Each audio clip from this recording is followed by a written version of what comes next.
Saludos mi gente, por acá nuevamente Alex de Francisco, y en esta ocasión quiero traer nuevamente una exhortación, un pequeño estudio. Lo voy a hacer lo más corto posible, pero tratando de traer claridad a las escrituras y claridad a la forma en que se interpretan hoy en día. Me da cuenta que hay mucha confusión.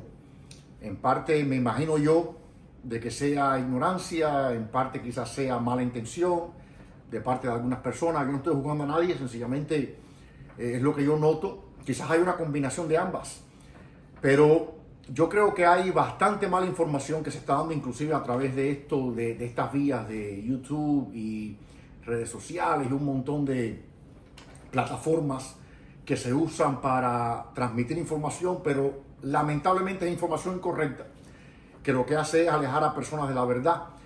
Nosotros entendemos de que la verdad tiene el poder para transformar la vida de una persona. Dice la Biblia que la verdad que tú conoces te hace libre.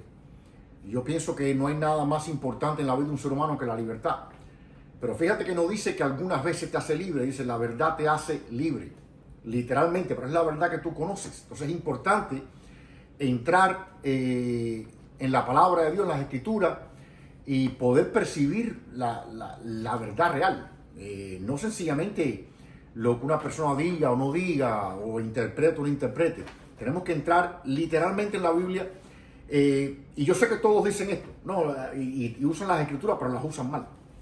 Yo entiendo de que para tú poder estudiar hermenéutica bíblica, hay ciertos parámetros que tienen que ser seguidos, y el primero, y pienso yo que principal, es ir al idioma original en el cual fueron escritas. Sabemos de que los idiomas antiguos tenían mucho más peso que los idiomas actuales. Hoy en día todo es así. Hoy en día tú ves de que los avances de la sociedad, la tecnología y tal, hacen las cosas mucho más superficial, mucho más rápido, lo cual no hay nada de malo con eso, más eficiente, pero al mismo tiempo mucho menos profunda. Y yo pienso que los idiomas no es una excepción.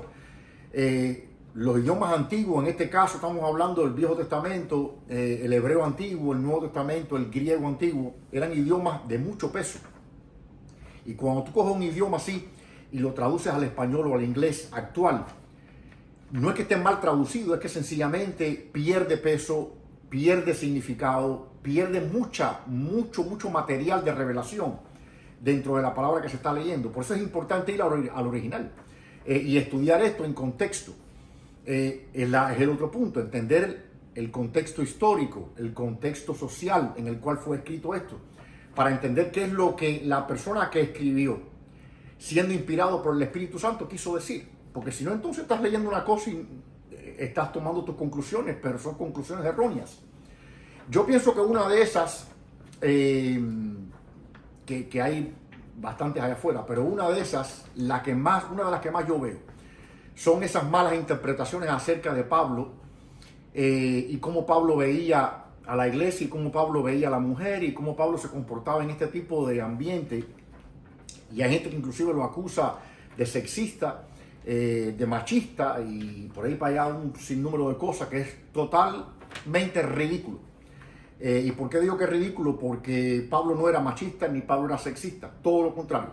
Pablo era un tipo que al principio de su vida, lo que vemos en la escritura, era un hombre bien celoso de las normas, de los principios bíblicos en el tiempo aquel. Estamos hablando del Torá, que es lo que él estudió desde niño. Era fariseo, levantado, educado en la ley. Esa gente eran bien estrictos en lo que hacían, y él era bien celoso, bien celoso. Cuando él conoce al Señor, su vida cambió por completo. ¿Y qué pasa? De que él, un hombre o sea, nada más imagínate por un momento, un hombre de tal magnitud, un hombre que veía su relación con Dios como algo tan importante, al punto que anteriormente era hasta asesino. Así de celoso era. Y ahora descubre la gracia a través del Mesías. Su vida cambió completamente. Tú me vas a decir que ese hombre no iba a literalmente profundizar y estudiar literalmente a profundidad cuál era el carácter, cuál era el approach, vamos a decir, el acercamiento que Jesús mismo tenía hacia la iglesia y hacia la gente? Obviamente que sí. Él sabía de que Jesús era un defensor de las mujeres. Él sabía de que Jesús exaltó mujeres constantemente. Yo puedo dar un sinnúmero de ejemplos. Un ejemplo no me voy a dar para no demorarnos mucho. La mujer que él le hace el acercamiento en el pozo. Esta mujer no era judía. Esta mujer era una mujer que era sus costumbres, sus creencias, era una mujer samaritana, su forma de vida era completa y totalmente contraria o opuesta, al punto que los judíos, principalmente los hombres judíos, ni siquiera osaban acercarse a una mujer así. Y esa es exactamente la mujer que Jesús quiere acercarse a ella.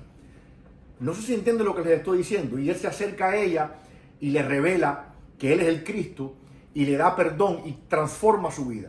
Y así mismo hay un montón. Otro ejemplo más allá para terminar estos ejemplos. La mujer que descubre en el alto de adulterio.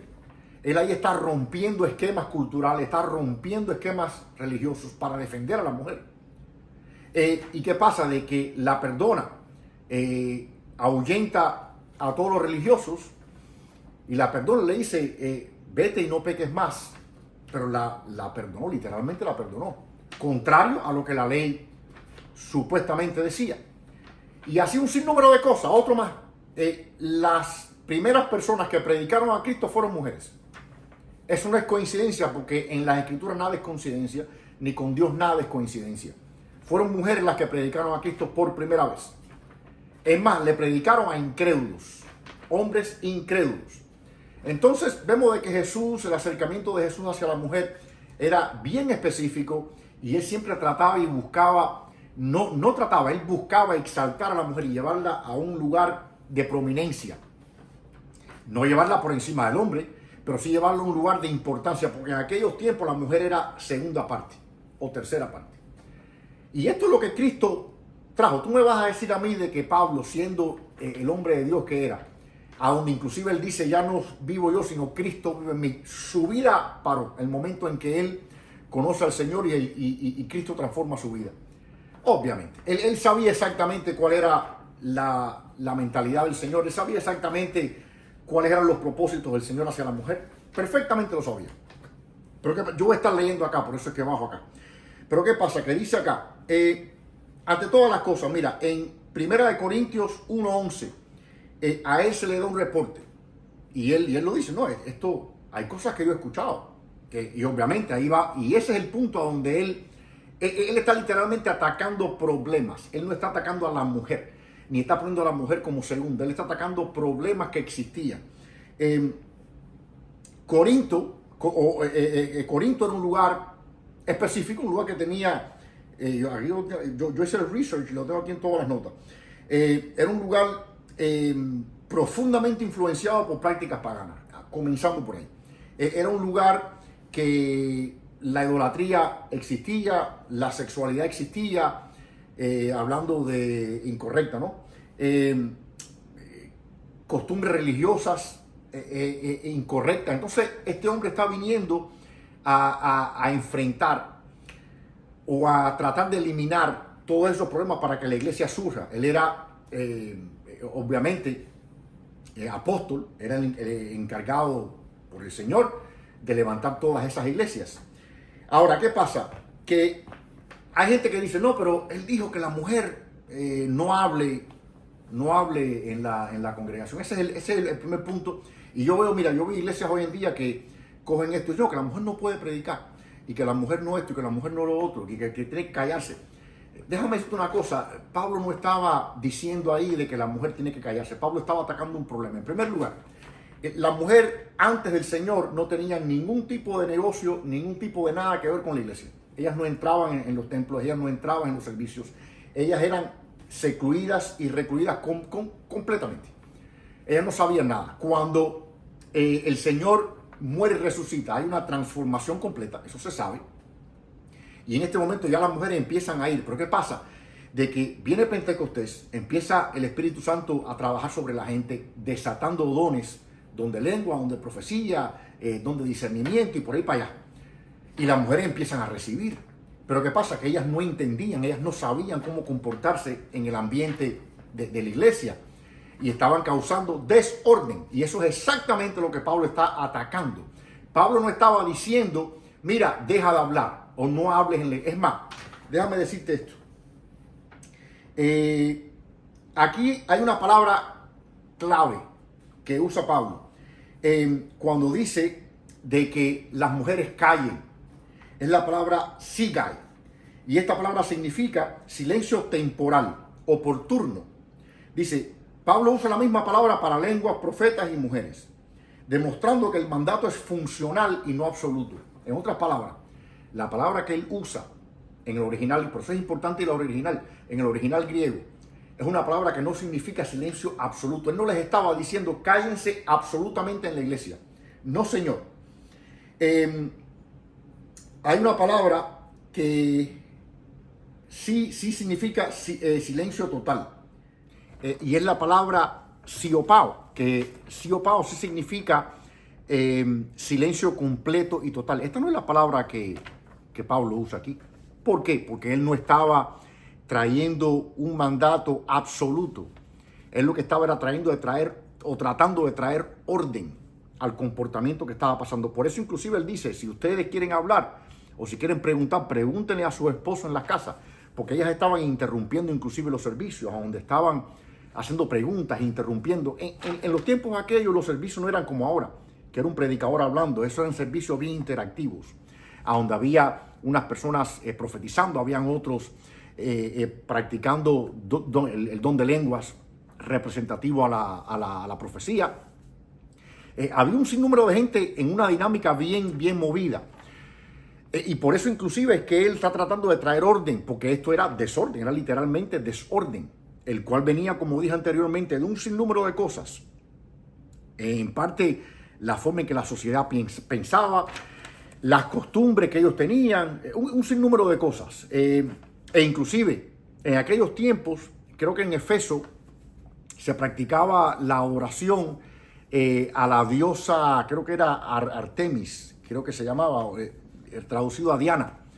Y esto era una práctica completamente pagana, a donde el feminismo estaba arriba. Hoy en día todavía existe eso, pero en el momento aquel, en ese lugar específico estaba sucediendo esto. Pablo estaba atacando todo este tipo de conflictos y todo este tipo de cosas. En otras palabras, estamos viendo aquí a un siervo del Señor que está literalmente tratando de traer orden, tratando de traer compostura, tratando de crear un ambiente ideal para que la gente sea edificada, para que la gente reciba de la forma más efectiva posible. Es básicamente lo que él estaba haciendo. Hay otra parte también que hoy en día se usa un montón para criticar o decir de que si Pablo era sexista o de que sea una cosa u otra. Y es de que Pablo insta a que la mujer cuando profetiza o ora, que se ponga una cobertura, que no se corte el pelo, todo este tipo de cosas. Entonces fíjate qué interesante, de que si Pablo hubiera querido silenciar a la mujer, no estuviera diciendo la mujer que profetiza o ora, cúbrase la cabeza. Porque no estaba atacando ahí el hecho de que la mujer estaba profetizando o orando. Estaba enfrentando algo específico, pero no el hecho de que ellas estaban profetizando o que ellas estaban, orando en público, obviamente. Y es porque no tenía ningún problema con eso. Es más, él tenía mujeres que trabajaban para él, como el caso de Priscila, que predicaban y que inclusive enseñaban. Lo que Pablo está haciendo aquí es de que le está trayendo, fíjate, hay una parte donde él dice, a los judíos me he hecho judío y a los gentiles me he hecho gentil. Estoy parafraseando. Para ver si así logro salvar a unos cuantos más. Pablo estaba hablando ahí de un acomodamiento personal por amor a las almas. Hay una parte también a donde él dice, todo te es lícito, mas no todo conviene. ¿Y qué pasa? De que si a ti te es lícito comer carne, pero esto va a dañar la conciencia de tu hermano que es más débil, no comas carne. Él estaba enseñando a poner el beneficio de la persona débil por encima de las libertades que tú tengas. Y ese era el corazón de Pablo. Y eso es lo que él estaba haciendo aquí. Él estaba diciendo a las mujeres, ¿por qué? Porque en el tiempo que habían varias cuestiones que ocurrían en las costumbres que ellos tenían. En parte, cuando la mujer se cortaba el pelo, era considerada prostituta. Es lo que hacían las prostitutas, las mujeres fáciles, que se cortaban el pelo, se rasuraban, se hacían un montón. Él lo que estaba diciéndoles, mira, cuando tú estás predicando, cuando estás profetizando, trata de que no te asocien con nada de eso, porque el mensaje cae. Es el mismo concepto. No comas carne si va a dañar a tu hermano. Sí, a ella no era un problema que ella se rasurara la cabeza. Era un problema porque la gente en la sociedad esa, en aquel momento, lo veían así. Y por tal caso es que él les decía eso. Él no les estaba diciendo, cúbrete la cabeza porque tú eres menos que el hombre. No es eso lo que les estaba diciendo. Él estaba atacando un problema. Vamos nuevamente. Un problema. Y así, yo personalmente veo este tipo de cosas como algo que es bien significativo hoy en día, porque hay mucho ataque y hay muchas conclusiones, como dije anteriormente, y teorías a las cuales la gente llega que son erróneas completamente y alejan a la gente de Dios porque no entienden el propósito a través del cual se escribieron estas escrituras. No entienden porque es que no estudian. Porque yo tengo acceso a esta información, yo la estudio, yo cojo mi Biblia, la estudio, yo hago research y yo busco, y si yo lo puedo hacer, ustedes también lo pueden hacer. Pero ¿qué pasa? De que hay gente que llega a conclusiones, ni siquiera han estudiado nada, y se la pasan hablando babosada, diciendo de que esto y lo otro, y no entienden. O sea, lo que están es básicamente condenándose a ellos mismos en lo que dicen. Están hablando en contra de un hombre que fue un hombre escogido de Dios y que hizo una labor espectacular. Y si fuera verdad, pues bueno, fuera verdad, pero es que no es verdad. Pablo no tenía nada en contra de que la mujer predicara. Pablo no tenía nada en contra de que la mujer se cortara el pelo, se pusiera esto, se pusiera lo otro. Eso a Pablo no le importaba. A Pablo lo que le importaba era el orden dentro de la iglesia, el orden ministerial. Así que yo espero que esta palabra traiga un poco más de claridad. Es una exhortación. Traiga un poco más de claridad a cómo nosotros vemos las escrituras y nos permita acercarnos a Dios con un corazón sincero, porque eso es lo principal que nosotros, o la principal meta que nosotros debemos tener. Así que nuevamente por acá se despide Alex de Francisco. Muchas bendiciones y nos vemos prontamente. Yo voy a hacer una oración rápidamente. Padre, te damos gracias en el nombre de Jesús. Te damos gracias por tu bendición, gracias por tu palabra.